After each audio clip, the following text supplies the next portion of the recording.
Hello cuties. ఈరోజు మా ఊరంతా ఇలానే నిద్రలేచింది. ఇలా డప్పుల శబ్దాలతో మంచిగా ఆనందంగా లేచాం. ఏంటి స్పెషల్ అనుకుంటున్నారా? మా ఊర్లో ఈరోజు కనకదుర్గమ్మ జాతర. ఈరోజు క్లైమేట్ అయితే చాలా ప్లెజెంట్‌గా ఉంది. ఇంక మార్నింగే నేను లేచి తలస్నానం చేసేసి దేవుడికి పూజ ఫినిష్ చేసేసుకున్నా. ఆ తర్వాత అత్తమ్మ మార్నింగ్ బ్రేక్‌ఫాస్ట్‌కి వడలు, చికెన్ కర్రీ చేసుంది. రోజంతా ఊర్లో డప్పులు మోగుతూనే ఉన్నాయి. ఇంకా ప్రతి ఇంటికొచ్చి అందరిని పిలిచి వెళ్తూ ఉన్నారు. అలానే మా ఇంటికి కూడా వచ్చారు.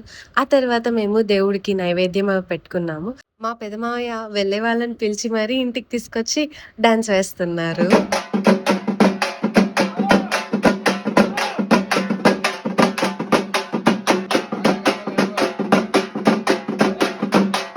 మేము జాతరని ఎలా జరుపుకున్నామో చూడాలంటే ఫాలో ఫర్ పార్ట్ 2.